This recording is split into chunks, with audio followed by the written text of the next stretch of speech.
the resume, it is more than 75 pages. It would cost more than an hour. So better let us go through all those. I will highlight only a few ones. The positions held since PhD are 28, if not more. Awards and fellowships received are 43. Among these, there is the Bhatnagar Award in 1993, September. But Arunava has read from Wilson's book, that was of 1998. The survival strategy book I collected from Sir at Dharwad University as a research participant with Professor Saidapur's Institute. That was a workshop on vertebrate reproduction. Yes. And I received the autograph on that book. That was a pleasure of my lifetime. In the National Science Talent Scholarship, he received, the first one he received in April 1969. That is during his student's career. And in addition, the awards and disciplines, distinctions conferred to his students are at least 7. Publications, books are more than 2. It is already there.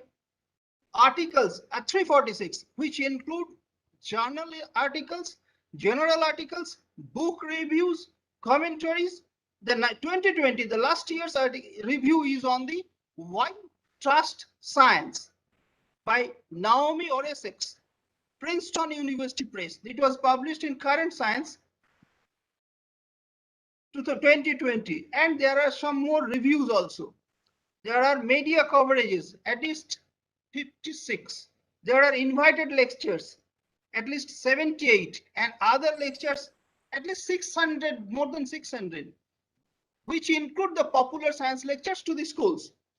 And there are UGC countrywide classroom program on television. There are popular science lectures. At the Indian Science Congress, the 100th one, Indian Science Congress was arranged in Calcutta, and where I had a chance to shake hand with sir, with my students of this college. Those students are also now placed in the educational services, and not in colleges, but in educational service. I hope they will rise. And I got sir at the national workshop on evolutionary approach in the studies on ecology and behavior in February 2005 at Thakurpukur College. Shilanjan was there at that time. So, sir, please bless our students and let us be inspired by your lecture speech. As our students, I think they are eagerly waiting for your speech. Thank you, sir. Please. Thank you.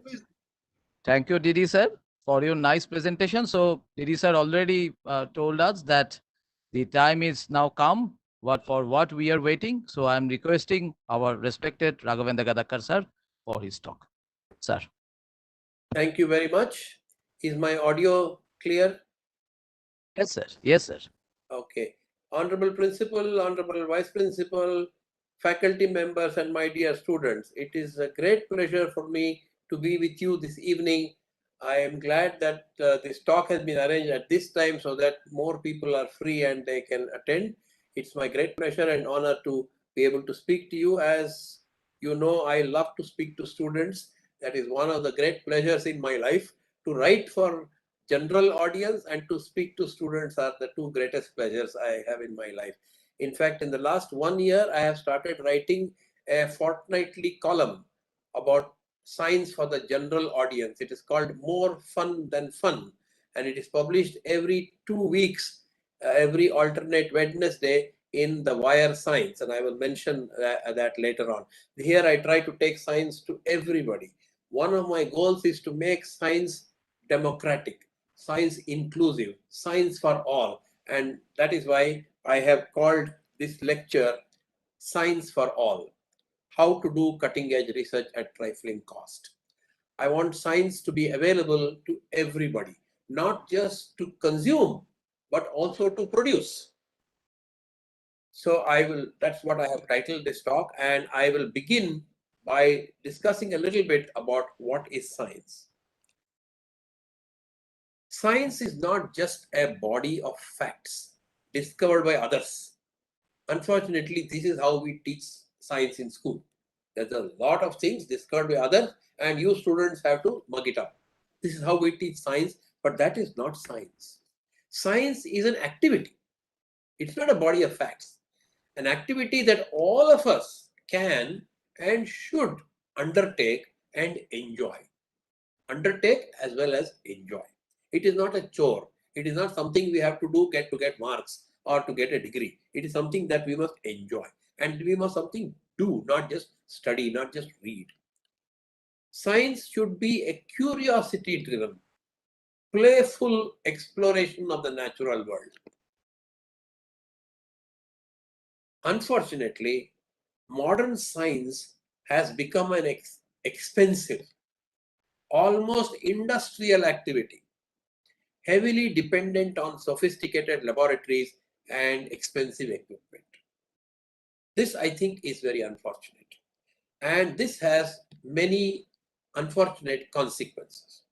And these consequences can be divided into two parts. There are what I call local consequences. This nature of science, an industrial expensive activity, has had the effect of making most people, and especially young students, feel that doing science is beyond them. It's beyond their reach. And all they can do is to learn what other better endowed people have already done. This is the most serious problem facing science education in India. There are also global consequences. At a global level, this new avatar of science tends to make developing countries like India mere consumers rather than producers of knowledge. And yet, many major new discoveries in science still come from inexpensive, playful exploration. And that is what we should keep in mind. I like to quote from a friend of mine, Professor Lars Chitka, whom I will again refer to during the course of the lecture. He has written a book called The Mind of the Bee, and this will be released actually sometime this year, in which he says, many of today's academics and many journal editors and funding agencies confuse using fancy and often expensive technology for entirely predictable outcomes with the process of scientific discovery. They confuse. To this date, many of the most important discoveries in biology are made with careful observation and the simplest experimental tools imaginable. While armies of scientists equipped with fashionable omics tools confirm decades-old knowledge with novel methods with only marginal gains in terms of pushing the boundaries of science. We must spend a minute on the distinction between science and technology. We should not confuse between science and technology. A high school student or a retired school teacher may or usually may not be able to contribute to the development of new technology. But they can surely contribute to the development of new knowledge, and we must distinguish between these two. In fact, there is a cartoon which I like to show, in which the cartoonist has compared what he calls big science and small science. This is the cartoon. On the left is Mr. Einstein sitting on his sofa with a piece of paper and pencil. And on the right is a huge factory doing some kind of science.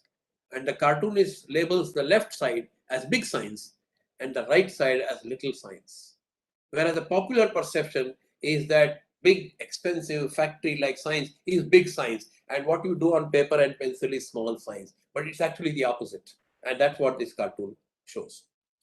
So in order to make people understand that all of us can do science, all of us can create knowledge, we need not be mere consumers, we can be producers. This has been one of my missions, and recently I have written a book on this subject. Using my field, that is natural history and animal behavior, I will illustrate how interesting experiments can be performed by almost anyone who is curious and committed, and without necessarily having access to a sophisticated laboratory. So I will use these animals, especially ants, bees, and wasps. And this is the book I have written, from which I am taking some chapters and to briefly discuss with you today. But the details of what I'm going to say today and much more are present in this book. This book is freely available for anyone to download. The link is given here at the top of this slide. I know that young people always have their smartphones with us, so you can take a photo of this slide if you like, and you can get this link. Any one of you can download this book and read this book. It is freely available, published by the Indian Academy of Sciences. I will give you some small extracts from this book today, but you will find much more in this book. And as I said, it is freely available to everybody. Let me begin with my subject, animal behavior. Now, technically, the study of animal behavior, the scientific study of animal behavior is called ethology. And if you just take Merriam-Webster's dictionary and look for the word ethology, it defines ethology as the scientific and objective study of animal behavior, usually with a focus on behavior under natural conditions. Now, this is the common sense dictionary in an definition in an ordinary dictionary. Now I will give you a more sophisticated dictionary given by a philosopher. Peter Medawar is one of my heroes. He was a great scientist, Nobel laureate in the field of immunology, but he also wrote a great deal for the general public. And he and his wife, Jean Medawar, published a delightful book called Aristotle to Zoos, a philosophical dictionary of biology. This was published by Harvard University Press in 1983. I just look at the title. It's called a philosophical dictionary of biology. It is a dictionary, but it is not a simple dictionary. It contains philosophy in it. And when I came across this book, because he is one of my heroes, I immediately purchased the book and I immediately looked for the word ethology. Do the Medawars, what do they have to say about ethology? And I was rewarded by a 2-page wonderful essay. And I will quote here 2 paragraphs from that.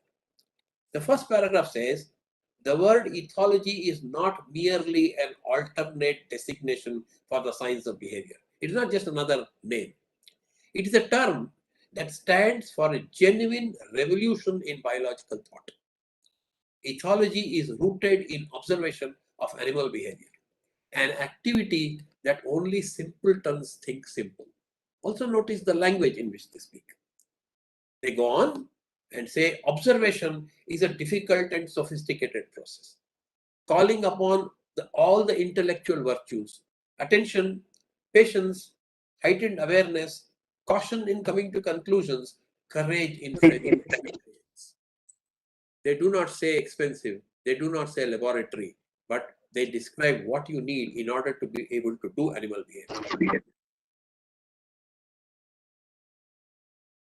Probably the father of ethology can be thought of as Charles Darwin himself, because amongst the many books he wrote, one of them is called The Expression of the Emotions in Man and Animals. In this, he described his observations, his conclusions, his deductions about animal behavior over his lifetime. And this can be said as the birth of modern ethology. But ethology has come a long way. In fact, ethology, even today, it surprises me that ethology has also received the Nobel Prize. In the year 1973, when I was a master's student, I was delighted to hear that the Nobel Prize in Physiology or Medicine that year was given to 3 ethologists, Carl von Frisch, Konrad Lorenz, and Nico Tinbergen.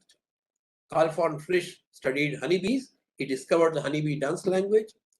Konrad Lorenz studied many animals, especially birds. He discovered the phenomenon of imprinting in birds. And Nico Tinbergen again worked on many different species, and he made major important contributions to our understanding of instinct. And I will take one example actually from Tinbergen's work today. So what I will do now is to describe a few simple experiments. I have chosen 6 experiments. These will actually correspond to the first 6 chapters of the book I was telling you about. There are 10 more chapters about other animals. You can read them. I will take these 6 and give you a very brief idea of how very simple experiments with no expense, no cost, no laboratory, but a lot of thinking and a lot of patience will allow you to make new discoveries as it did allow them. So ethology is based on observation and experiment, as I already mentioned, and ethology claims to reveal the minds of animals. This is a tall claim, and we must put this claim to test and see whether in fact ethology can reveal the minds of animals. Remember, the book I quoted from Lars Chitka is called The Mind of the Bee, and it is an ethological study. Can we really understand the mind of an insect, let alone that of a human being? I will start, as I said, I will take 6 experiments. The first experiment was performed by none other than the Nobel laureate Nico Tinbergen, whom I already mentioned. Nico Tinbergen was originally Dutch, but he did most of his work as a professor at Oxford University in England. And as I said, he did many, many interesting things. But I will describe the simplest experiment he did. The simplest experiment he did concerned the question of how do wasps find their nests. He studied a wasp called Philanthus Triangulum. This wasp is commonly called the bee wolf because it hunts bees. It catches bees and injects them with a neurotoxin, paralyzes them, buries them in its nest, and lays an egg on that. When the egg hatches into a larva, that larva consumes that bee, which is still alive but not moving anymore, and becomes an adult wasp. In order to do so, this Philanthus triangular wasp builds lots of nests, which are basically holes in the ground. And when Tinbergen liked to spend time outdoors, and when he was seeing this, he was very impressed that there are many, many wasps flying around, each having its own little hole in the ground, and going and bringing bees, putting them inside, going and bringing some more bees. And he wondered, how does a wasp know which is my nest and which is somebody else's nest? Science begins with simple common sense questions, the kind of question which even a 5-year-old kid can ask. So many wasps running around, going to their particular holes, not making a mistake. How is it possible? How do they know which is mine and which is somebody else's? This is a question that even a 5-year-old can ask. But it's also a question that a Nobel laureate can ask. It's a question that a 5-year-old can ask, and if you answer it, you might even get the Nobel Prize. That is the beauty of science. And so in order to answer this question, he came up with some possible answers, which we call hypotheses. He says maybe the wasp uses visual cues. Maybe it learns what the surrounding of its nest look like, the landmarks around it, and remember them. Or maybe it remembers the smell of its nest. What does the smell look like? And maybe it uses the smell. Who knows? So there are alternate possibilities. So he constructed a very simple experiment. I want you to understand the simplicity of it. So he found a nest and he wanted to test the hypothesis that the wasp learns the detailed features of the landmark around the nest. Now he did not take close-up photographs of that and use computer-aided analysis to understand what the landscape looks like. He said, the landscape doesn't look very spectacular to me, but let me exaggerate it. So he found a lot of dried pine cones lying around, and he brought those pine cones and he placed them in rings around the nest. He says, now this is a landmark which is present on this nest, but not on other nests. And if the wasp learns the landmark, then I can certainly recognize this landmark. So he allowed the wasp to fly in and out of the nest a few times, hoping that the wasp will learn that my nest now has pine cones around it. So I can recognize it easily when I come back.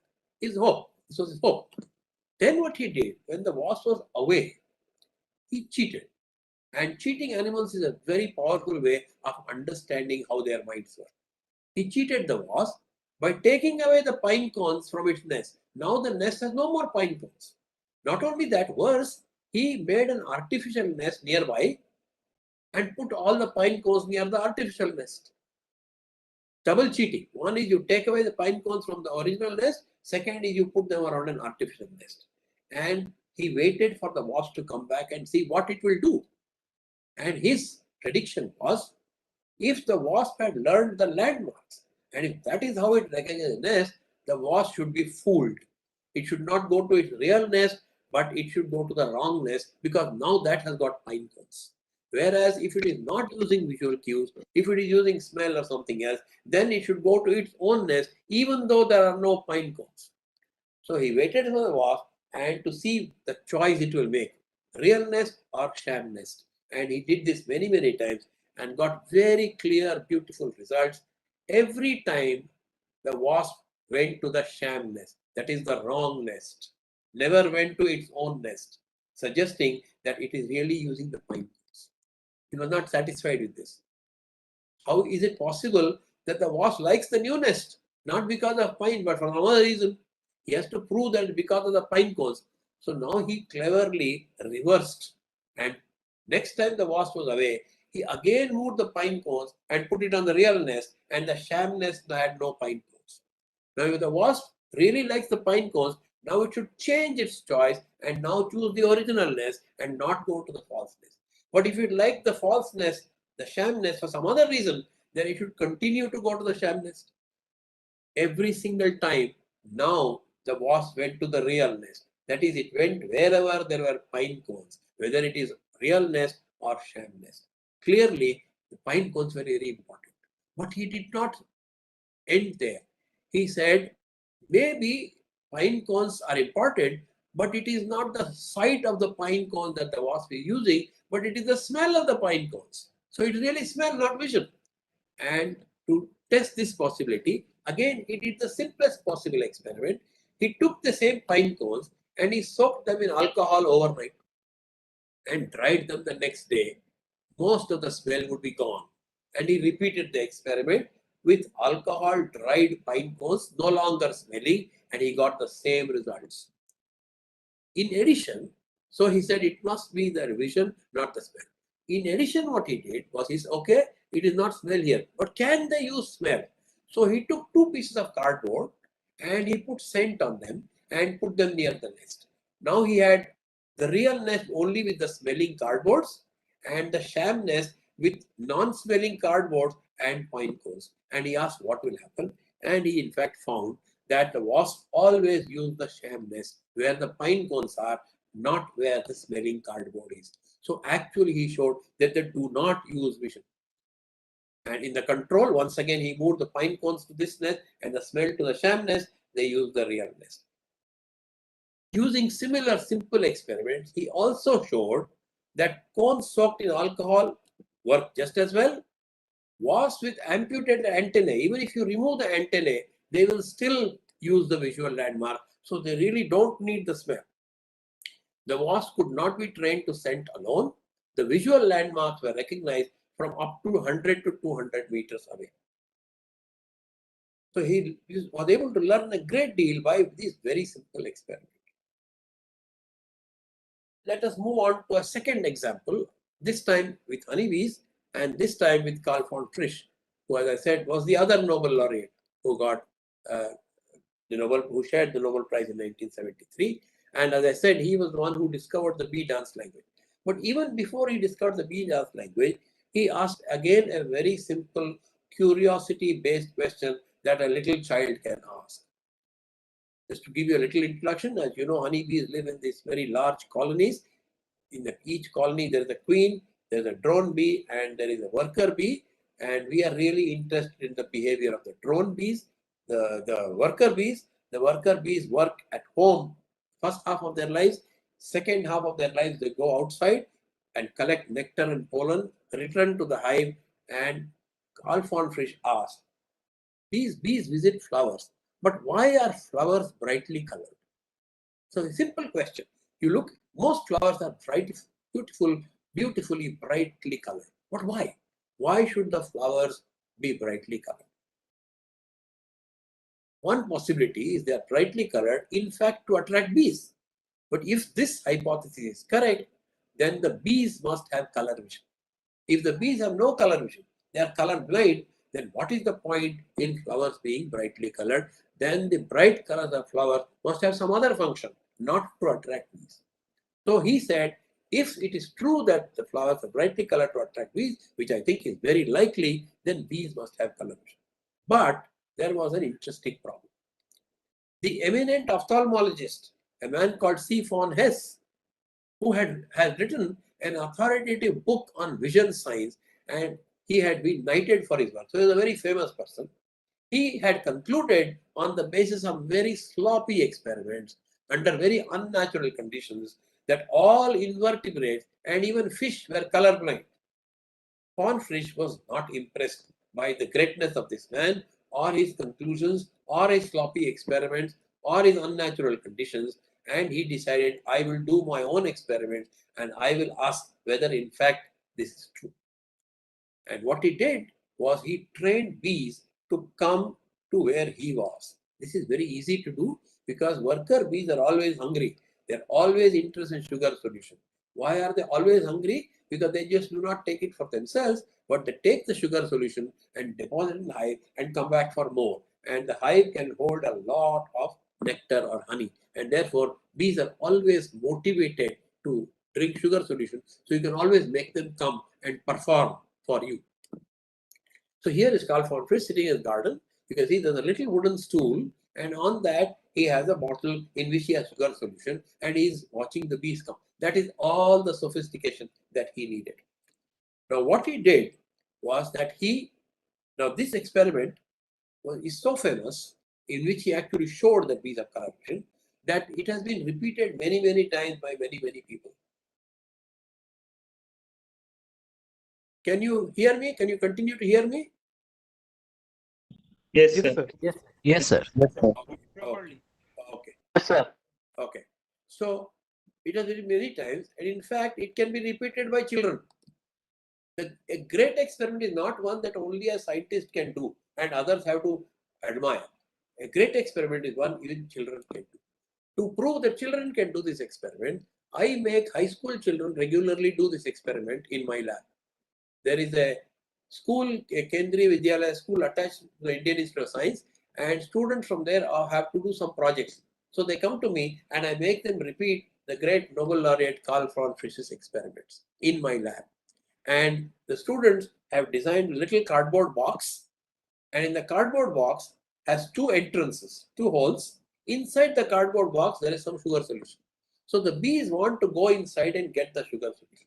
There are two tubes through which the bees can go, but around one tube a green cardboard ring has been placed, around the other one a blue cardboard ring has been placed, and the bees, we make sure that only one of them is open. We block the other, we close it, so the bees know which one is open and they go in and out of that, and therefore they learn the color of the cardboard around the open hole. Now if bees have color vision, they should be able to use that. So the students train the bees like this, and for example, if they have trained the bees to go through the blue, now here we have written blue plus, green minus. That means blue is open, it gives reward, green is closed, it does not give reward. Now after this training, we test the bees. Now what we do, we close both. After closing both, we see where are the bees searching. If they have learned that blue is the rewarding place and they can recognize blue, distinguish blue from green, they must all search near the blue. And you can see here that 104 bees went to the blue and only 2 went to green. But as you know, the blue was on the right side. So we want to be sure that they are not learning left versus right. They are learning blue versus green. So in another experiment, you train them with blue on both sides, in which case they will go to both. So it is not left versus right. If you put blue on both sides, half will go here, half will go there. It is blue they have learned, not left versus right. But it is not as if they like blue. You can repeat the experiment by making green plus and blue minus. That is keeping the green open and the blue closed. Now they will learn that green is rewarding, and 100 bees go to the green, only 3 make the mistake of going to blue. If you put green on both sides, half will go here, half will go there. It is not left versus right, but it is green that they have learned. So you can show that. Now, some of my students go beyond this and they ask, but if the bees are colorblind, they can still probably distinguish blue and green because they will look like 2 different shades of gray. Now, Carl von Frisch very much realized this, and to rule out this possibility, he did another experiment. He went to the market and purchased all shades of gray paper, and he put many shades of gray paper along with the original blue. And he said, if the bees are distinguishing blue and green because they look like dark gray or light gray, then the bees must confuse between the blue and at least one of the grays. And he found that the bees do not confuse any of the grays. They find the blue even though it is surrounded by many shades of gray. There was a happy ending to this story. In spite of these clear-cut experiments, shockingly, Von has refused to accept von Frisch's results, and that the great man insisted. He said it was possible to demonstrate that older claims of Lubbock as well as recent ones of von Frisch, according to which bees can be trained to certain colors, are wrong altogether. Not a single fact is known that could even make plausible the notion of color sense in bees. Through my investigations, this assumption is terminally refuted. When a great man said this, the young von Frisch was not frightened. The young von Frisch stuck to his position, and eventually von Hess was forgotten and von Frisch got the Nobel Prize. That is the lesson one must learn from sticking to your ideas. Now, the ultimate proof for this, of course, came much later. The physiologist Outram, he obtained direct evidence of trichromatic color vision in bees in the year 1962 by inserting microelectrodes into the single photoreceptor cells of the eyes and recorded their electrical signals and showed, in fact, the bees have true color vision. So you can see the peaks, he recorded the peaks, and you can show all of this. Now, we would think this is real science. This is great science because it uses expensive technology and gives you final proof. But this is just confirming what von Frisch had already shown. And that is the point of science. Now, Outram did not get the Nobel Prize. It is von Frisch who got the Nobel Prize. He proved by simple methods which other people confirm with expensive technology. I just want to say that the students who do these experiments have great fun, and sometimes they do further experiments, go beyond von Frisch. For example, one set of students said that we will make the life of bees a little more difficult. We will train them to use blue for the food, but when they return home, we will put their nest also in a cardboard box, and again we'll have 2 doors, one blue, one green, and we will keep the blue door open near the food and the green door open near the home. So the bees have to quickly learn. Now I'm going to the feeder, I should enter blue, but 1 second later I'm going home, I should enter green. Can the bees do this? And the answer is yes. They will choose the blue for the feeder and the green for the hive, even though within a second or two, they fly back and home fast, rapidly between the nest and the home. So they can show context-dependent learning, context-dependent choice. In fact, some students went further and they said, let's make the life of bees even more difficult. Just at the feeder, we will keep the blue door open in the morning, but in the afternoon, we'll keep the green door open. Will the bees know, now it is morning, so I should go to blue. Now it is afternoon, so I should go to green. Answer is yes. Bees will learn. In the morning, they will go to blue. In the afternoon, they will go to the green for the same feeder. So bees also have a sense of time which they can use. I will go on to the next experiment. I'm making each experiment slightly more complicated. It is not complicated to do, it's a little complicated to understand. All the experiments I'm going to talk to you about today are very simple, cost nothing. Any one of you can do it. Only thing is they are a little more difficult to understand, so I'm building up little by little. Now, in the third experiment, this is about von Frisch discovering the honeybee dance language. Here is a bee sitting on a flower, and you can see pollen on its pollen basket, and this bee will return home and it will perform a dance. Honeybees communicate information about their discovery to the bees at home. And this is called the dance language. This is what Fonfrisch discovered, and this is why he got the Nobel Prize. When a bee finds a big tree in bloom with many flowers, it cannot take all the nectar or pollen back home alone. So it goes home and it recruits the other bees from home to come and help in transporting. And how does it do this? It performs a dance. And through the dance, it is able to tell the bees at home what it has found, how much, how far, and how to get there. If the bees at home watch this dance, now without further help from the original bee, they can go maybe to a particular tree 5 kilometers away and harvest the nectar and pollen. Now, this is the dance language. How does the dance language work?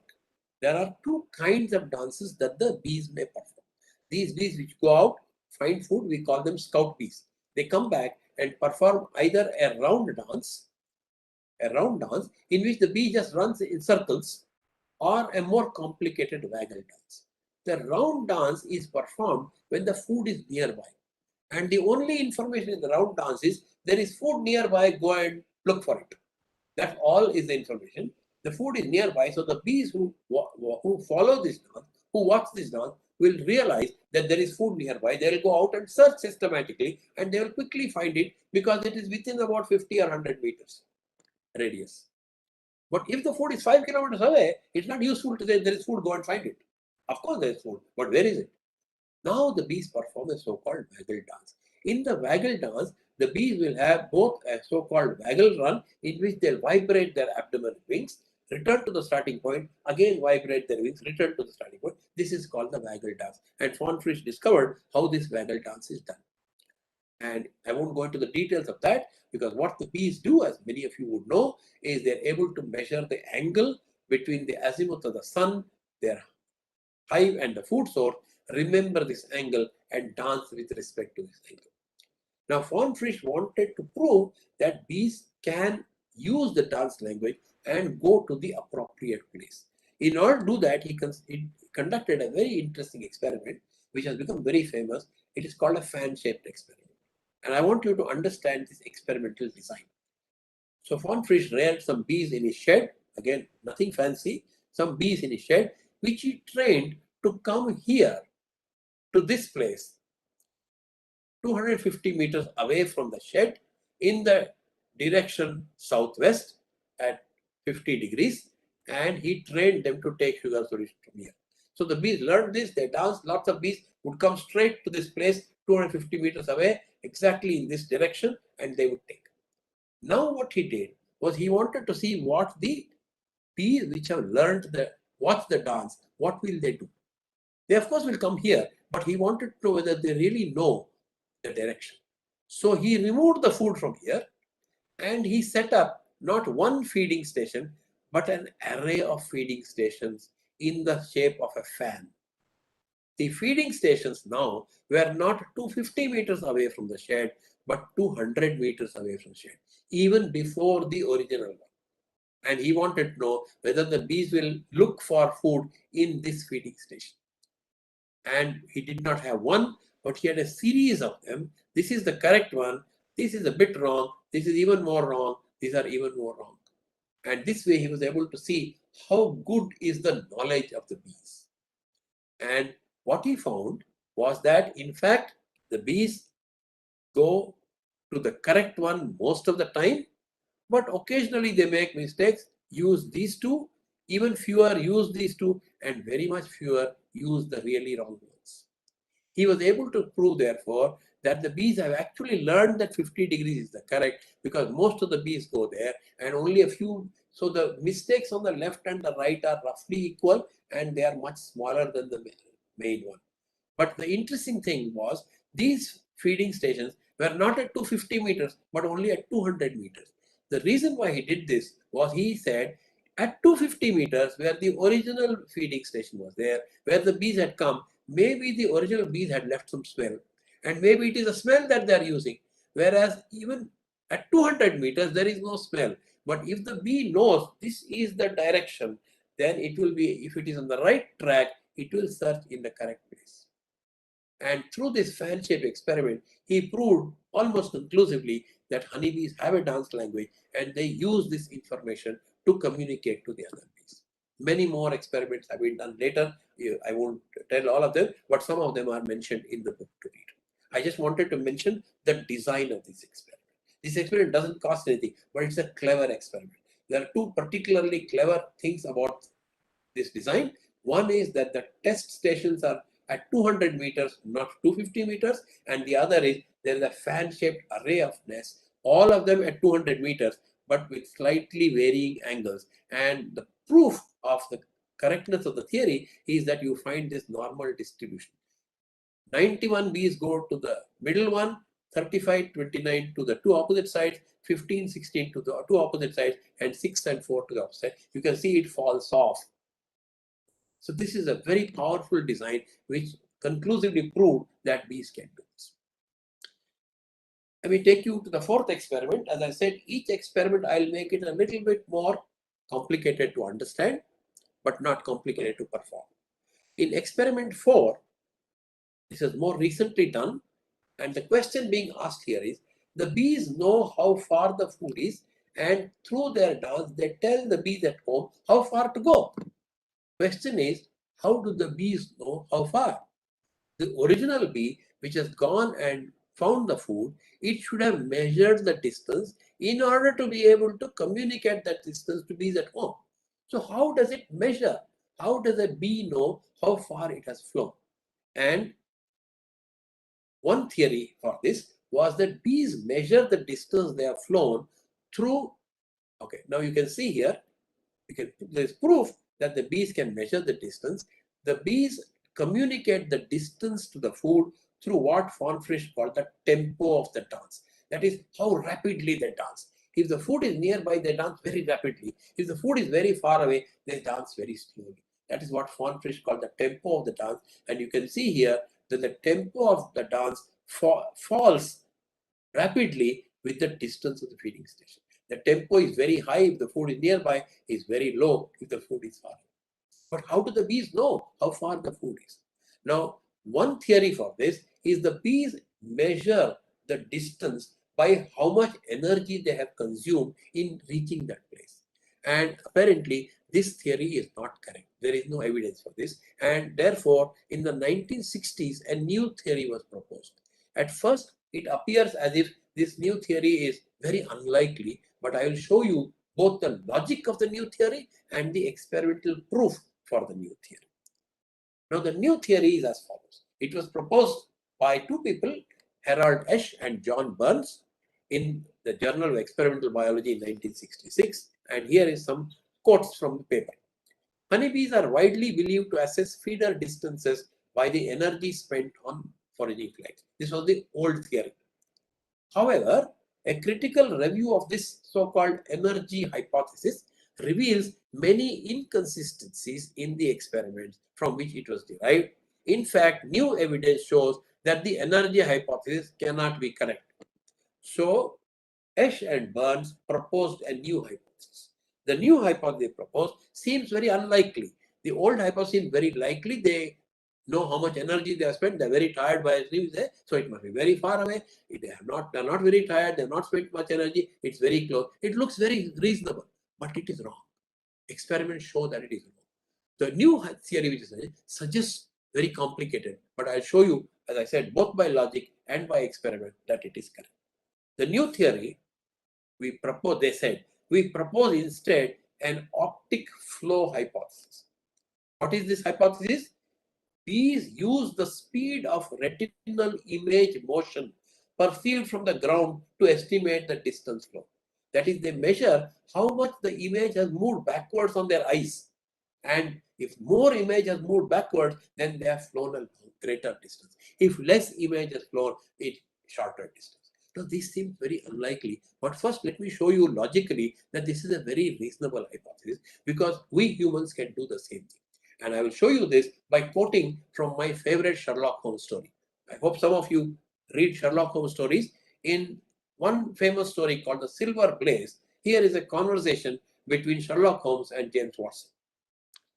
And so it happened that an hour or so later, I found myself in the corner of a first-class carriage, flying along en route to Exeter, while Sherlock Holmes, with a sharp, eager face framed in his ear-flap travelling cap, dipped rapidly into the bundle of fresh papers which he had procured at Paddington. We had left reading far behind us before he thrust the last one under the seat and offered me his cigar case. "We are going well," said he, looking out the window and glancing at his watch. "Our rate at present is 53.5 miles an hour." Sherlock Holmes calculated that the speed of the train is 53.5 miles per hour. Watson said, "I have not observed the quarter-mile posts." So there are posts every quarter mile, and Watson thought that Sherlock Holmes had seen these posts and therefore he knew the speed. Sherlock Holmes said, "Nor have I." That means I have also not seen the quarter-mile posts, but the telegraph posts, which are not quarter-mile posts, they are 60 yards apart, and the calculation is a simple one. So Sherlock Holmes calculated how many telegraph posts had gone by, which are 60 yards apart, in so much time, and therefore what is the speed. This is what we call optic flow hypothesis. Now, a man called Mandyam Srinivasan decided to test whether bees also can actually do this. Can bees be like Sherlock Holmes? Can they calculate the speed and therefore the distance by using optic flow? And he did a brilliant experiment. Remember what Tinbergen had done to prove that wasps use landmark nests.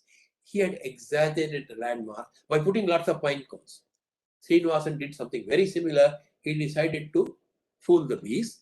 He made the bees fly in a narrow tunnel, and he put some computer generated imagery pattern on the inner walls of this tube. Now the bee is flying through this narrow tunnel. Naturally, a lot of image motion is happening, much more than when the bee is flying in nature. Because in nature, they're flying well above the ground and the vegetation is far away. Whereas here, the pattern is very close. The bee is experiencing much more image motion, and therefore the bees must overestimate the distance. Even though the bee flies a short distance, it must think that it has flown a great distance. And he wanted to test whether this is true. He did very simple experiments like Von Frisch. He also had a shed. He also had his bees in the shed, and he performed just 4 simple experiments. He built from plywood, he built a tunnel. The tunnel was 6 meters long, and he built 4 such tunnels. 3 of the tunnels he kept 35 meters away from the shed, and one just 6 meters away from the shed where the beehive was there. Now, in experiment 1, he had that pattern inside the tunnel, but he kept the food at the entrance to the tunnel. So the bee didn't have to go inside the tunnel. So the bee came here, picked up food here, went back, and it should have estimated only 35 meters because it is not flying inside the tunnel. In the second experiment, also there was a pattern inside, but the food was at the end of the tunnel. So the bee had to fly 35 meters to reach the tunnel and 6 more meters inside the tunnel to get the food. When the bee is flying here, it should have estimated correctly. But when the bee flies this last 6 meters, it should overestimate the distance. So the overall distance the bee should think is great. The third experiment is very clever. It also had a tunnel 35 meters away. Food was kept at the end of the tunnel, so the bee had to come to 35 meters and go inside the tunnel. But inside the tunnel, he had put parallel lines, not pattern. Now, if you are flying through a tunnel which has got parallel lines, you don't have any image motion because all parallel lines. So he argued, Srinivasan argued, that in experiment 3, even though the bee again flies 35 plus 6, 41 meters, even though it flies inside the tunnel, it should not overestimate the distance.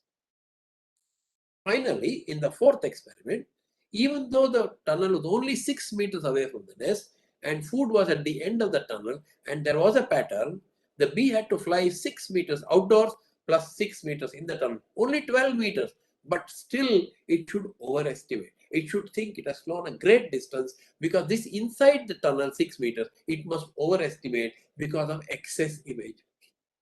Now he found that all of these predictions are correct, are accurate. When the bees, I already told you, when the bees are finding food nearby, they perform round dance. When the food is far away, they perform the waggle dance. So Srinivasan predicted that in experiment 1, the bees should only perform the round dance because they have thought it's 35 meters. In experiment 2, they should perform waggle dance because even though they have flown only 41 meters, they must think they have flown a great distance. In experiment 3, even though they have gone 41 meters, 35 outside, 6 inside, they should still do the round dance because they have not overestimated. There is no pattern here. It's a parallel line. In experiment 4, even though they have flown only 12 meters, they should perform waggle dance because they think it's a great distance. So in experiment 1, round dance, experiment 2, waggle dance, experiment 3, round dance, experiment 4, waggle dance. This was his prediction. And that's precisely what he found. Experiment 1, mostly round dance. Experiment 2, mostly waggle dance. Experiment 3, mostly round dance. Experiment 4, mostly waggle dance. This is 35 meters for round dance, 35 plus 6 in the tunnels of waggle dance, 35 plus 6 in the tunnel but parallel lines or round dance, only 12 meters, 6 plus 6, but inside the tunnel, so waggle dance. Clearly, all of Srinivasan's predictions were upheld. You see how simple the experiment is. There's hardly anything in these experiments. And yet, he was able to show this. Now, Srinivasan did not stop here. He went further and he said, by actually measuring the speed of the bees, he could actually calibrate the odometer of the bees, how far the bees were able to go. And I will go through this somewhat briefly. It is there in detail in the book. I won't go into the details. What Srinivasan did was he also studied the bees in their natural environment, and he recorded the bees and he calculated how fast the bee will dance depending on the distance. So this is mean waggle duration and this is the distance. So he got what we call a standard curve. So by looking at the speed of the dance, by looking at the waggle duration, he will be able to measure how far the bees have gone outdoors. So from this, he will calculate how much they overestimated in the tunnel. I will go through this, I said, very briefly. You can see the details in the book. So same for experiment, just recalculation. In experiment 2, the bees flew 35 meters in natural outdoor environment, followed by 6 meters in the tunnel, total of 41 meters. That is in this experiment 1. But he found that their dances, not only they were waggle dances, but they revealed the mean waggle duration as long as 529 milliseconds. This is equal to 230 meters in the flight. So if you read off 529, you'll get 230 meters. Similarly, a flight of 6 meters in the tunnel was therefore perceived as equivalent to a flight of 195. 230, which is what they said, but 35 was outdoor, so remaining is 195. So they thought that 6 meters inside the tunnel was actually 195 meters. Similarly, in experiment 2, in experiment 4, the bees flew 6 meters outside and 6 inside the tunnel. Okay, 6 inside, 6 outside in this experiment 4, and this was signaled to give 441 milliseconds, which corresponds to 184 meters. So 441 is equal to 184 meters.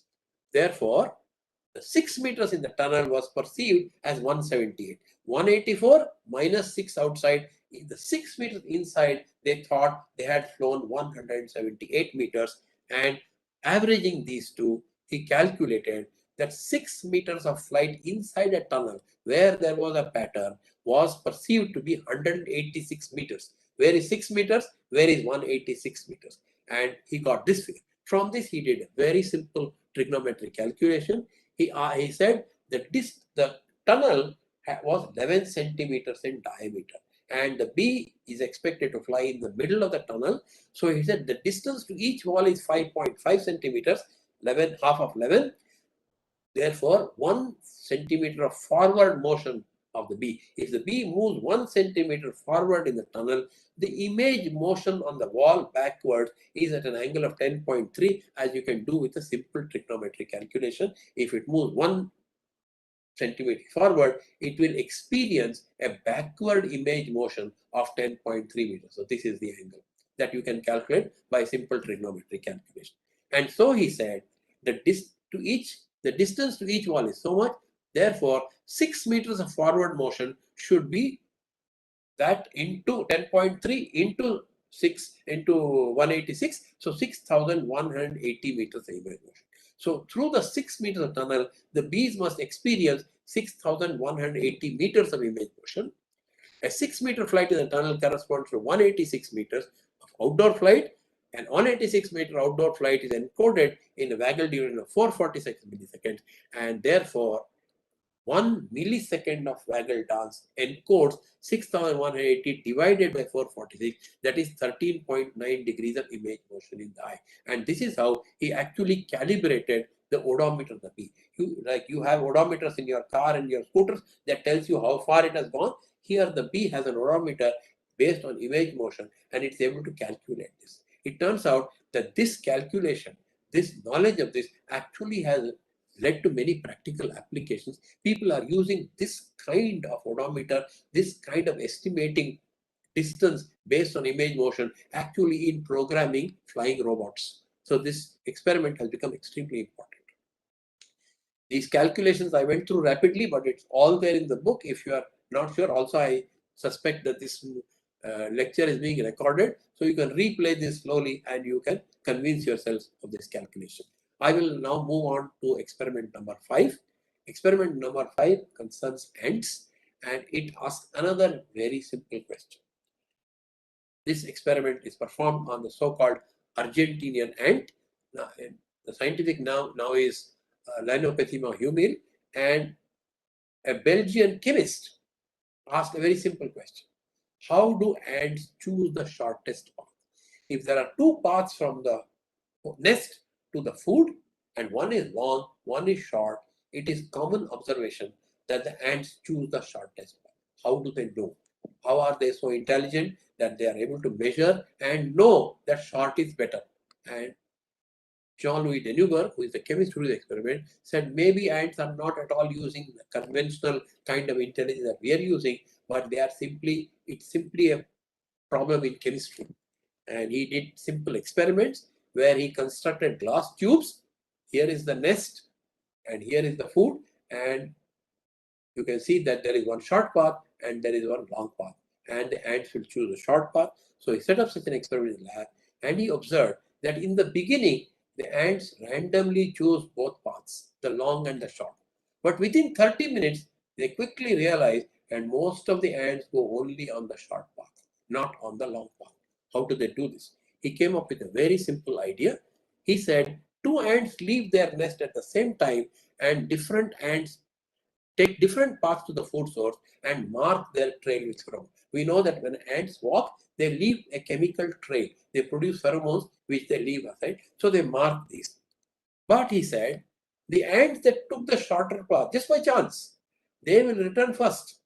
And this trail will now be marked with twice as much pheromone as the path taken by the second ant, which is yet to return. Their nest mates will now be attracted to the shorter path because of its higher concentration pheromone. So he's saying, let the ants choose randomly, but because the shorter path is short, more traffic will happen quickly and more pheromone will be there. The long path, less traffic, less pheromone, and the next ant that comes will be attracted where there is more pheromone, so it will automatically choose the short path. Not because that it knows that is short path, not because it knows that short path is a good thing to do, but simply because it smells better. And he proved this very simply, and from this we have learned that a colony's efficient behavior emerges from the collective activity of individuals. What the individuals do is very simple. They follow two simple rules. Every ant should lay pheromone, every ant should follow the pheromones of others. If the ant just these two things, then some very complex behavior emerges. And again, this kind of knowledge has also led to many, many practical applications. Jean-Louis did experiments in the lab. He constructed these, also did simulations on the computer and showed this is what the ants do. The ants behave as if this theory is correct. But he did one very crucial experiment, which is critical, which clinched the whole thing. He said, if my theory is correct, that the ants initially follow randomly, But because the short path, more traffic happens per unit time, more pheromone builds up, that wins than the long one. If my theory is correct, then I should be able to do an experiment where I prevent the short one from winning. How can I do that? Very simple. I will close the short path for 30 minutes. I'll keep only the long path open, and ants will go back and forth in the long path, build up pheromone. The short path is closed, no pheromone. Now I will open the short path. Now what will the ants do? They will be attracted to the long path because there is more pheromone. They will not go to the short path. So the short path will not be taken if it is opened 30 minutes later. If that happens, then this theory is correct. Indeed, that is what happens when the short path is opened 30 minutes later.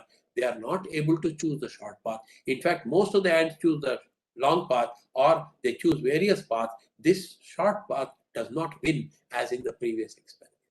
This was the clinching experiment which allowed him to do. As I said, this result also has had many practical applications.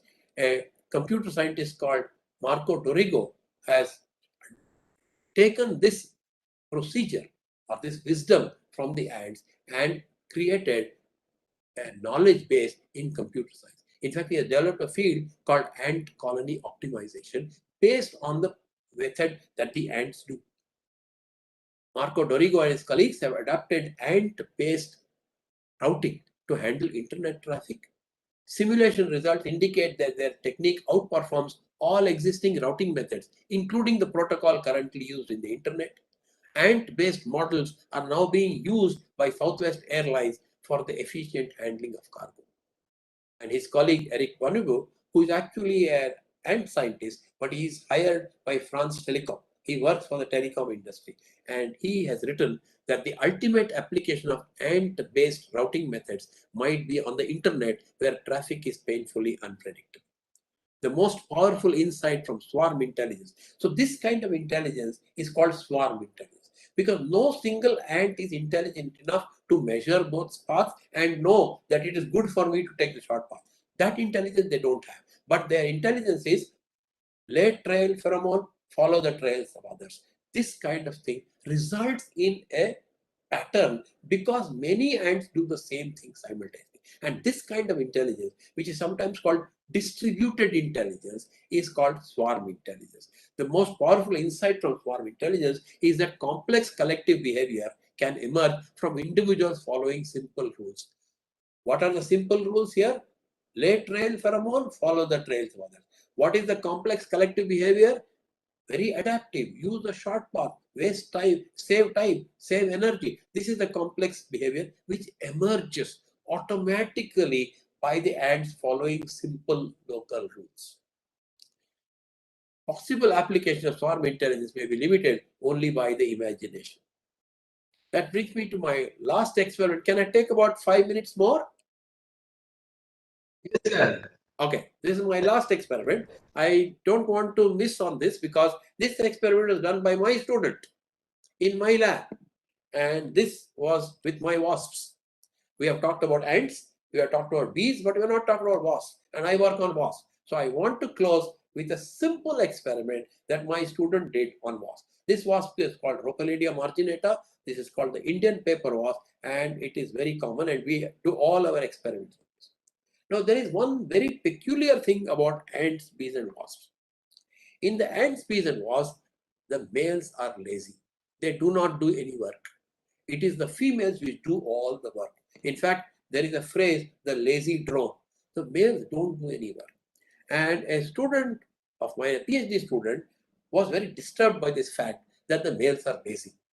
So she said, why should the males be lazy? I want to understand why the males are lazy.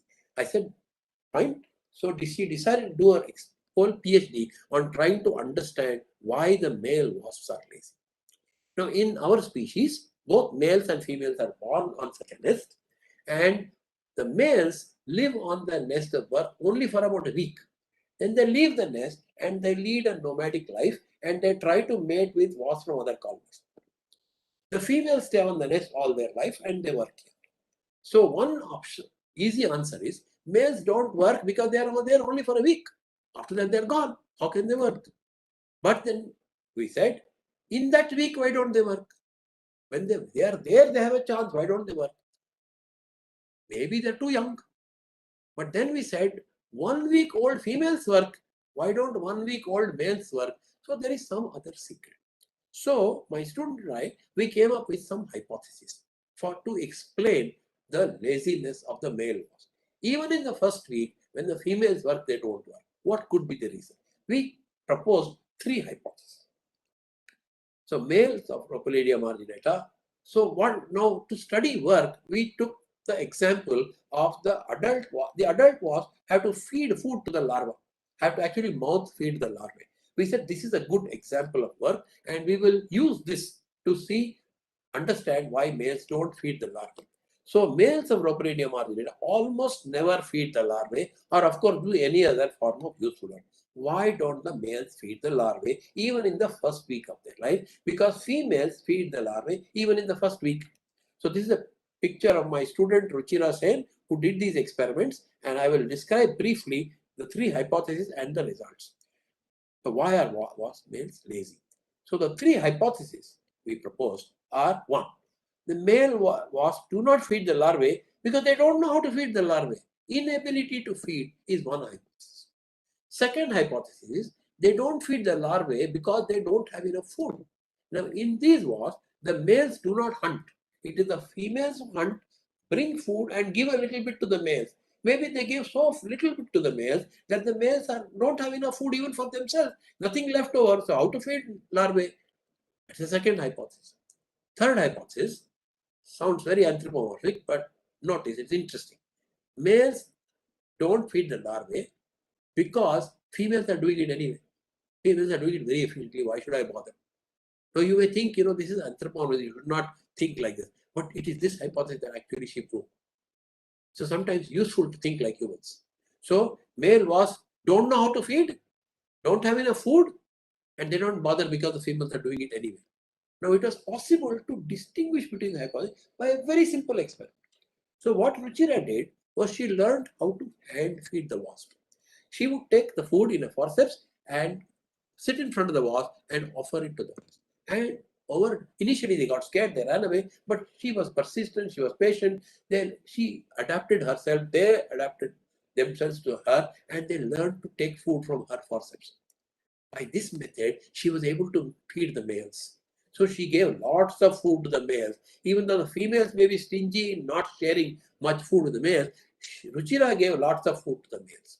And once she gave lots of food to the males, she asked, now will you feed the larvae? And the answer is yes, they began to feed the larvae. They began to feed the larvae when Ruchira gave them excess food. That means we can rule out the hypothesis that they don't know how to feed. Surely they know. Now, there are 2 other hypotheses. One is that they don't have enough food in nature. When the females give, therefore they don't feed. When Ruchira gives, they'll feed. That's one possibility. But it's also possible that they don't feed because the females are doing it. So to distinguish these 2 experiments, she did something very clever. She fed the males plenty of food and she removed the females. Now you can't say there are females anyway, why should I bother? So she left in the nest hungry larvae and well-fed males with lots of excess food. What will happen now? Now she found that in fact the males not only fed the larvae, but they fed them at the same rate that the females do. So she actually showed that in the absence of females and with excess food. So if they have food and females are also present, they'll feed little bit. But if you give them more food and take away the female, they'll actually feed much more. So she was able to show that first hypothesis ruled out, both second and third hypotheses are correct, but third hypothesis is even better because they feed at the same rate. So males can feed larvae given an opportunity. So I am very fond of saying that my student not only understood why the males are lazy, but she even cured them of their laziness. She made them feed by giving them excess food and by taking away the males. Again, you can see all of the experiment extremely simple. It costs nothing. You don't need anything sophisticated. And therefore, I want to end with just a few take-home messages.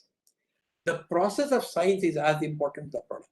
If I'd only told you what the results are, if I told you that wasps identify find their nest by landmarks, bees have color vision, bees dance and give the distance. Honeybees estimate distance by optic flow, and males can feed the larvae given opportunity. You would not have learned anything. That is those are the facts of science. But science is not a collection of facts. It's an activity. So I have now told you what the activity is which gave rise to these facts. That is why talking about the process of science is much more important than the product. Unfortunately, we don't do that. We, in all our schools, colleges, textbook, we fill them with facts. We give all the facts and you have to mug up those facts. Science is not a live activity. I'm trying to make science an activity. Science is often wrongly portrayed as an elitist activity accessible only to those endowed with large grants and sophisticated laboratories and usually wearing white coats. Good science can be practiced by anyone with a sharp mind, even without any grants and laboratories. Science should become a democratic grassroots activity accessible to all, young, old, rich, and poor. In order to spread this message, as I said in the beginning, I have started writing this column every 2 weeks. You can also read it, and I hope I will be able to spread this message to more and more people. Thank you very much. I will be happy to answer any questions. Thank you, sir, for your wonderful and mesmerizing talk, what you already have said to us, and I think is a story of life. Thank you. So now is the time for the discussion. So I now request our delegates or the students, my dear students, if you have any question in your mind, you can ask. But before that, you please unmute yourself and please open up your video, and one by one, we can take only few questions because time is over. I want to try and stop sharing my screen, and I need to learn how to do that. So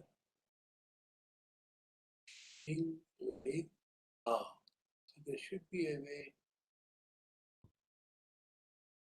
Sir, you go upwards direction and yes.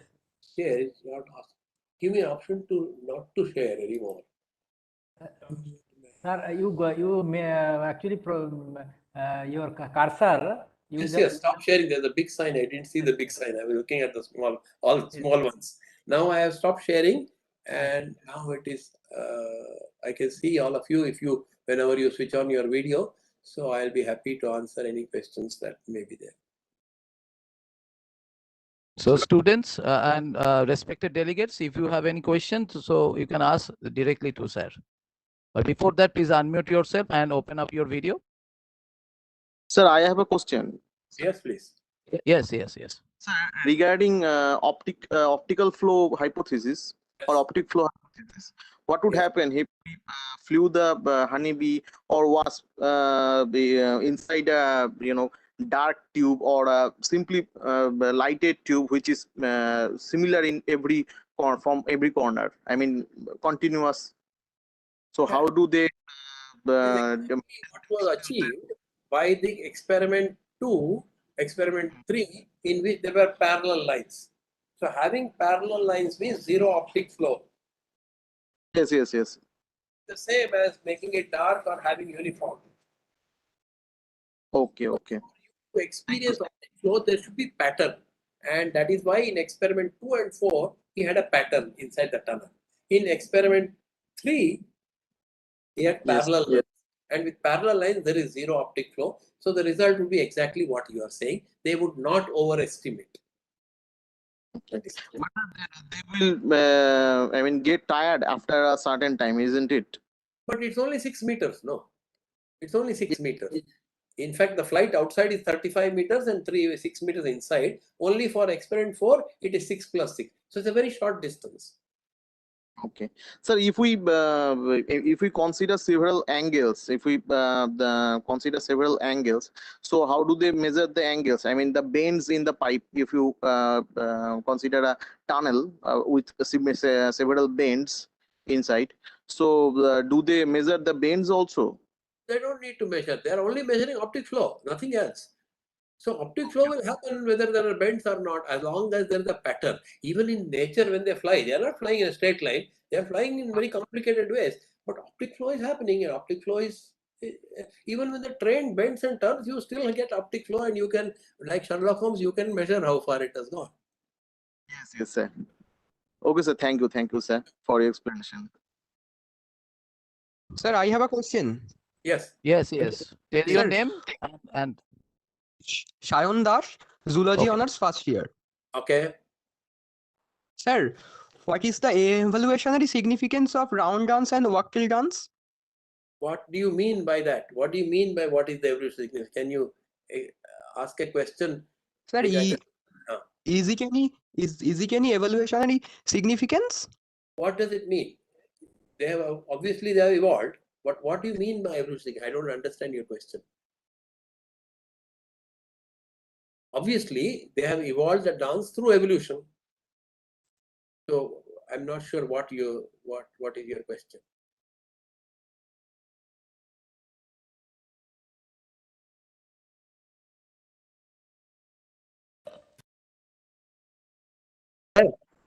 Can I ask a question? yes. Yes. Tell your name. Sir, I am Debojyoti Mandal from Zoology Department, second year. Okay. Ask the question. I have a question.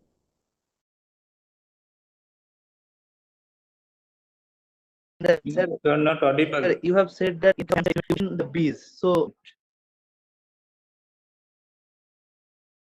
Debojyoti, you are not audible. You are not hear unmute your yourself voice and- very clearly. It's not Sir, come clearly. sir, while discussing, you have said that in case of fan-shaped experiment, the bees are trained. So, sir, I want to know how the bees are trained during experiment. Oh, that's very easy. So if you locate a beehive, you will find a few bees buzzing around, right? So what you can do is you can offer them some sugar solution near the hive. Now the bees will of course discover it accidentally. It may take a few minutes, but since they're randomly flying around, they may find your sugar solution. If they find it and they like it, then they will start taking it to the hive, coming back for more, and they'll keep going back and forth from your bottle of sugar solution and their hive. Only thing you must make sure that your sugar solution is quite strong, because if the trees are giving them better nectar, they will go there. But if it is because it is nearby, they will come to you. So some bees will start going back and forth. They will be very happy. They keep coming. Now you have to do a very simple trick. You move your bottle maybe 1 meter away from the hive. Now, when the bees come back, they will not find it there, but they will search randomly. And if you have only moved short distance, they will quickly find it again. And then they will go back and forth again. If you have done it for 1 meter, you can do 1 more meter and 1 more meter and 1 more meter. You can do it for 1 kilometer. They will keep following you as long as they are happy with the food you are giving them. Now, of course, the further you go, the less they will be interested because it's too far. But then if your sugar solution is very concentrated and if there is not much food in nature, they will happily come. So you can train bees to come a kilometer away regularly and take food from your feeding station, and therefore you can do all kinds of interesting experiments. Even more interesting, you can make them turn, you can make them around, you can make them come through your window in the 3rd floor of your lab and land on your microscope to drink sugar, and then you can watch them. That's the nice thing about these bees. They are always hungry, they are very good learners, they are very good navigators. You can make them come anywhere and you can perform experiment without doing anything. So they will come to you. You don't have to go to them. Okay, sir. Thank you, sir. Sure. Sir, am I audible? Yes. Yes. Sir. Yes. Hello, sir. I am Ahitagni Das from Zoology Honors second year. I have a question. Yes. That in the optical flow experiment, isn't that an assumption that the bees will actually fly through the central axis of the tube? Very good question. Now, that is an assumption. But let us first see whether that assumption is reasonable. First of all, the tunnel is only 11 centimeters in diameter. Now, if the bees fly away from that, they are likely to bang into the wall, which must be very unpleasant. So one would expect that they would fly in the middle in order to avoid banging into the wall and hurting themselves. But much more than that. Now, tell me, if the bees, this is what we think because they don't want to hurt themselves. But suppose the bees want to fly in the middle. Do you know how they can do it?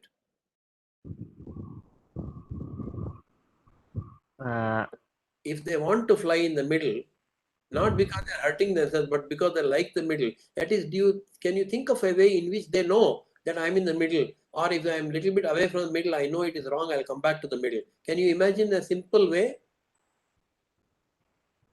I'll tell you, the answer is very simple, because image motion is happening on both eyes, correct? Now, if I'm flying more to the left side of the tunnel, there is more image motion on my left eye and less on my right eye, because the right wall is far away. So there is an asymmetry in the image motion with two eyes. So I come to know that I am towards the left.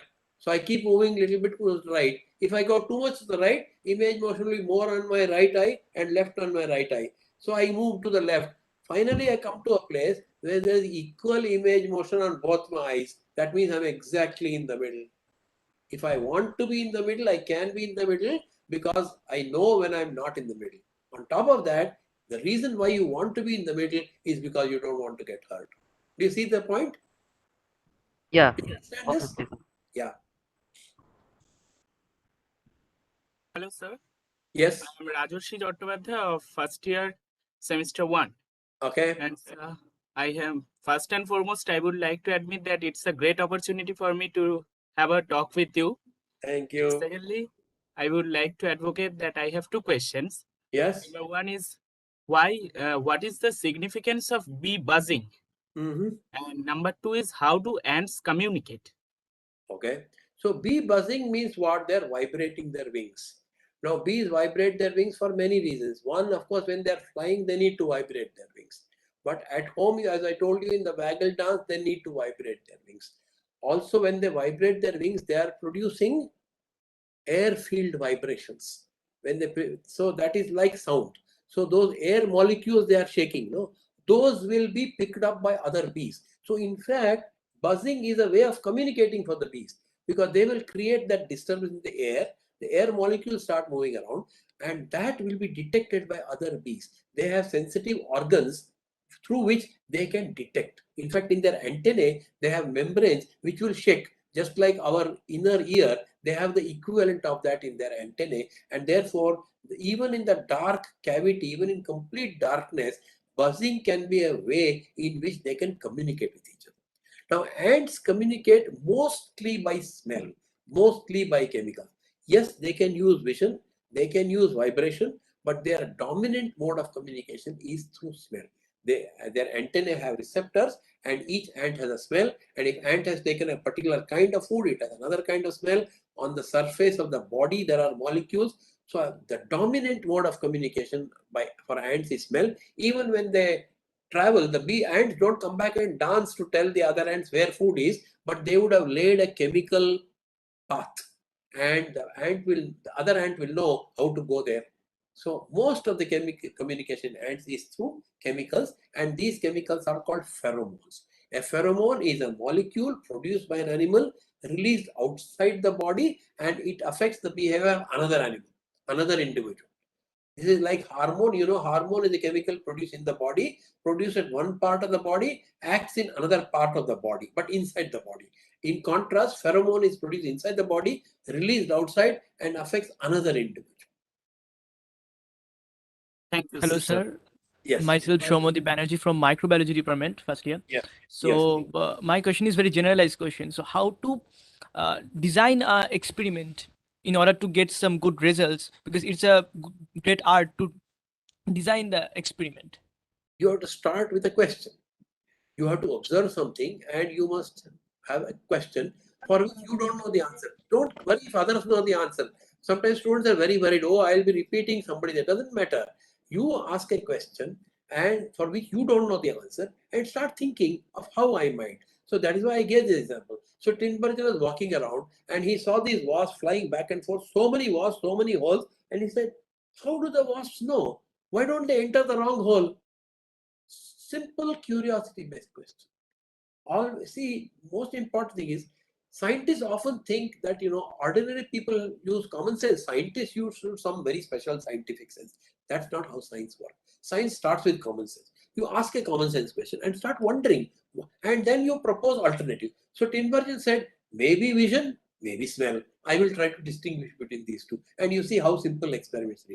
What did my student do? Why are males lazy? Maybe they don't know how to feed. Maybe they don't have enough food. Maybe because females. See, ask a simple question, propose alternate possibilities and see if you can test them. In many cases, you can. That's why the trouble is we think that all that is known we should not do experiments. We should wait to find out something that nobody knows. And by the time you discover something that nobody knows, you're already 60 years old. It's too late. So don't worry about whether others know. You ask a question, propose alternatives and see if you can test them. Suppose you started with simple common sense. See, if I find a student has not come to my class today, what are the hypotheses? He's not well, he overslept, alarm didn't go off, or he doesn't like my class. Then I can find ways to test these three hypotheses. Next day, I will make sure that somebody knocks on his door, so he is not oversleeping. If he still doesn't come to my class, then it is not because alarm went off, didn't go off, but he doesn't like my class or he's not well. So we can find out whether he's well. If he's still well, I can be sure he doesn't like my class. This is the way in which you should ask a question, propose alternatives and start testing them. But no answer is final. That is a tentative answer because there may be some other explanation. So you have to keep all your answers up. So far, I think this is. So far, I think the student is not coming because he doesn't like my class. But maybe it is different. I can find tomorrow. So you ask a simple question, propose simple alternative explanation and see if you can distinguish between these. Thank you, sir. Sure. My name is Mayuk Mitra and I'm from Zoology department. Second year. Mayuk, your question will be the last question. So ask the question. Okay. Okay, sir. Sir, I have noticed that the three experiments that were that is the bees were traveling in the tunnel and they were getting optical disturbances, so they were calculating the distances. Yes. But how does that define or make us understand the lag between the slowness in the dance? That is, we also understood that when the uh, uh, place of food is nearby, the waggle dance is very fast, and when the place of food is very far away, they dance slowly. Yes. And is it because that they get tired due to the distance, so they want to do that fast, but they get tired, so they do it slowly, or something like that? Good question. So you must see, often when you have such questions, it's a very good question, but you must think about it a great deal. Okay, is it because they are tired? Now that is of course one possibility. The other possibility is that they want to communicate that it is. Now think like this.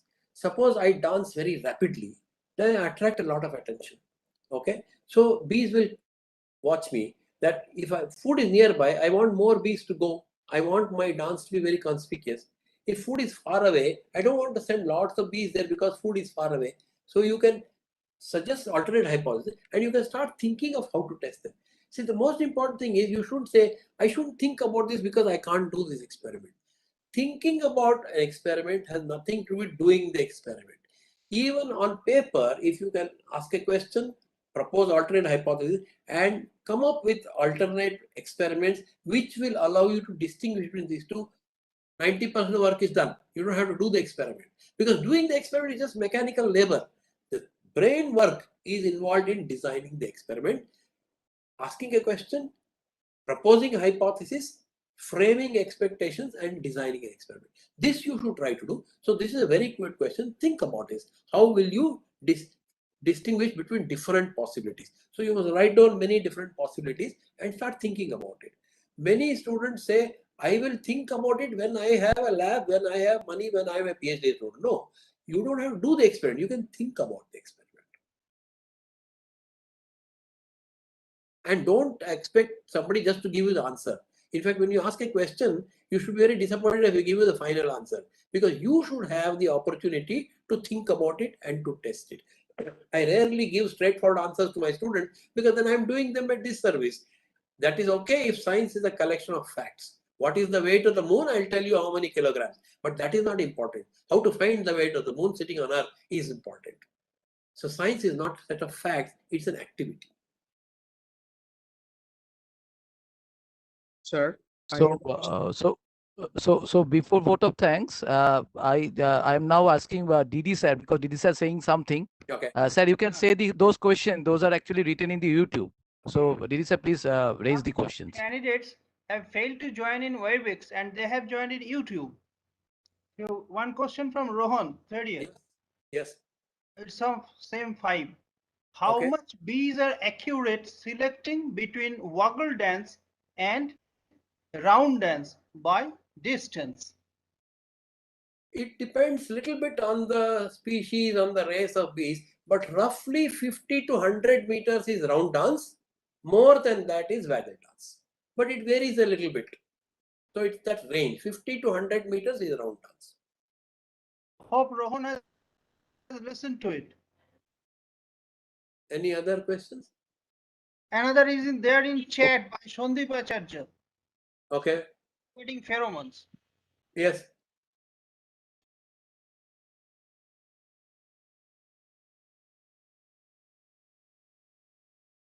Shall I read it? Yes, please. I'm not able to see it here. Please read it. Yes. Sir, is there any pheromones being released by female which prevents the male in presence of female to feed others? We don't know. Good question. We are not designing an experiment to see what happens. Think of this. Now you see what you've already seen how Tinbergen eliminated the possibility of smell when he was doing the experiment.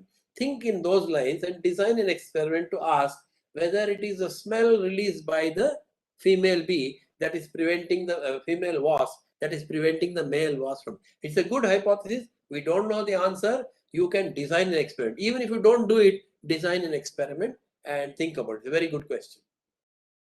Shandip, in due course, I hope he will do it. You can do it in due course, but think of it. You know, as I said, designing an experiment is 90% of the job.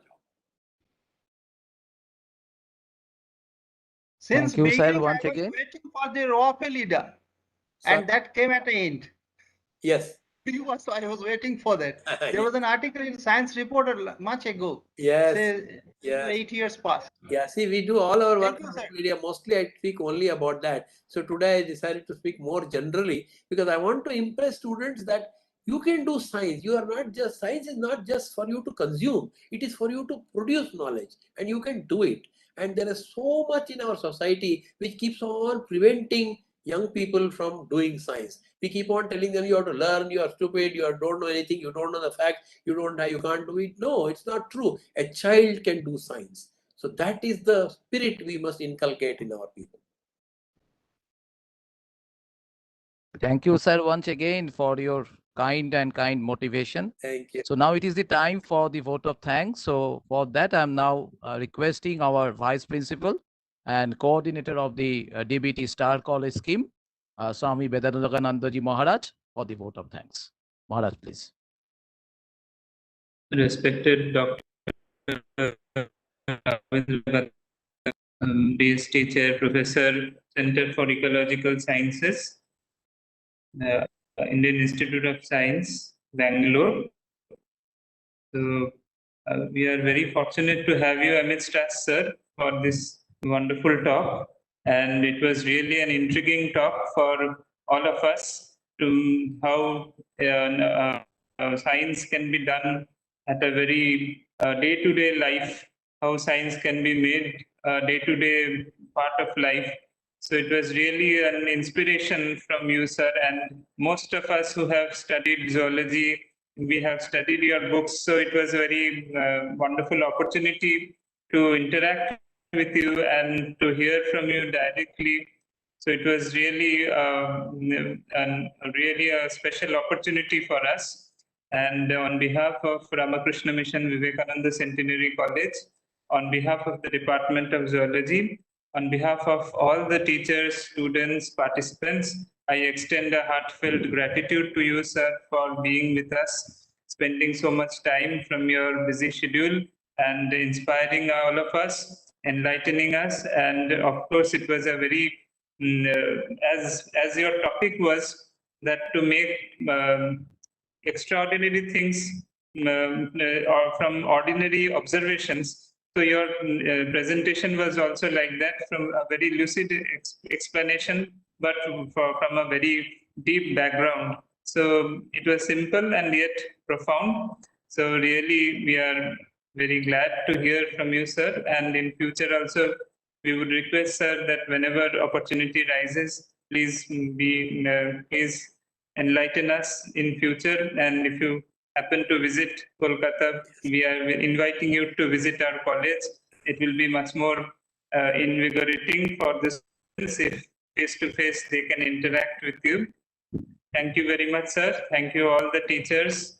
Thank you, our convener for this webinar, Dr. Nabo Mukherjee, sir, and all the teachers, all the participants who have been actively participating in this webinar. I extend a heartfelt gratitude to all of you.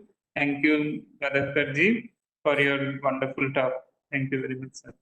Thank you. It was my pleasure.